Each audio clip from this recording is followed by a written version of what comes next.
অসমীয়া সাহিত্যৰ চিনাকি মুখবোৰ নেদেখিলেও অসম সাহিত্য সভাৰ পাঠশালা অধিৱেশনক লৈ উৎসাহৰ অন্ত নাই দৰ্শনাৰ্থীৰ মাজত। মেলামুখী নহলেও ৰাজনৈতিক কাৰ্যসূচী যেন পাঠশালা অধিৱেশনৰ প্ৰতিটো পৰ্বতে দেখা গৈছে নেতা মন্ত্ৰীৰ ভিৰ। অধিৱেশনখনি সাফল্যমণ্ডিত কৰি তুলিবলৈ আৰম্ভণিৰে পৰা দেহে গেহে খাটি আছে মন্ত্ৰী ৰঞ্জিত দাস আৰু বিধায়ক ফণীধৰ তালুকদাৰে। শনিবাৰে দ্বিতীয় দিনৰ কাৰ্যসূচী আৰম্ভ হয় পতাকা উত্তোলনেৰে। বেদীত প্ৰথম চক্ৰত একে সময়তে ৭৭খন আৰু দ্বিতীয় চক্ৰত উত্তোলন কৰা হয় ১০৮খন পতাকা।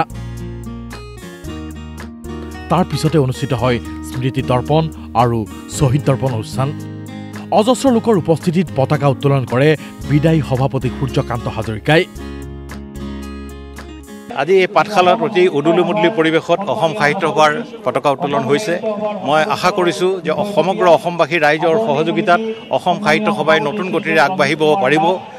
সাম্প্ৰতিক সময়ত অসম সাহিত্য সভাই অসমৰ পৰিধি পাৰ হৈ ভাৰতবৰ্ষৰ বিভিন্ন প্ৰান্তলৈ সম্প্ৰসাৰিত হৈছে আৰু পৃথিৱীৰ বিভিন্ন প্ৰান্তলৈ সম্প্ৰসাৰিত হৈছে।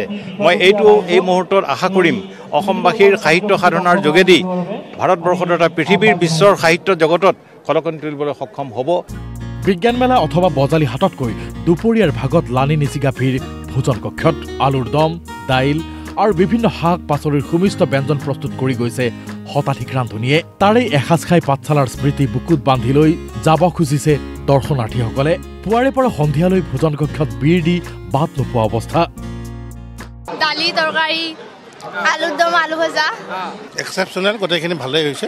আমাৰ যে এইবাৰ এটা নতুনকৈ যে বিজ্ঞান যিটো আমাৰ প্ৰদৰ্শনী যিটো এটা আৰম্ভ কৰিছে, একচুৱেলি ইয়াৰ পৰা আমাৰ যিখিনি আমাৰ ষ্টুডেণ্টছখিনি আছে তেওঁলোকৰ বিশেষভাৱে ইয়াৰ পৰা তেওঁলোক মানে লাভান্বিত হ'ব ইয়াৰ পৰা। দিনৰ ভাগত মূল মঞ্চত উদ্বোধন কৰা হয় বজালি বৈভৱ নামৰ পাঠশালা অধিৱেশনৰ স্মৃতি গ্ৰন্থ। ১,৪৪৪ পৃষ্ঠাৰ বৃহৎ কলেবৰৰ বজালিৰ বৈভৱ উন্মোচন কৰে বিশিষ্ট শিক্ষাবিদ হিতেশ ডেকাই। একেটা অনুষ্ঠানতে উন্মোচন কৰা হয় ১.৫ শতাধিক অন্যান্য গ্ৰন্থ।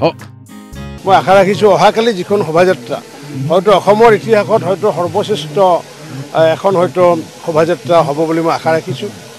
আজি যিখন আমাৰ স্মৃতিগ্ৰন্থ প্ৰকাশ পাব, অসম সাহিত্য সভাৰ মানে সৰ্বশ্ৰেষ্ঠ এখন স্মৃতিগ্ৰন্থ, অকল লিখনিৰে অকল ভলুমৰে নহয়, তাত যিমানবোৰ লিখনি আছে সেই লিখনিসমূহৰ জৰিয়তে আমি ভাবোঁ যে আমি এক অনবদ্য অৱদান দিব পাৰিম বুলি ভাবিছোঁ। ১৪০০ পৃষ্ঠাৰ স্মৃতিগ্ৰন্থ চাগে আজিলৈ ক'তো হয়তো প্ৰকাশ পোৱা নাই।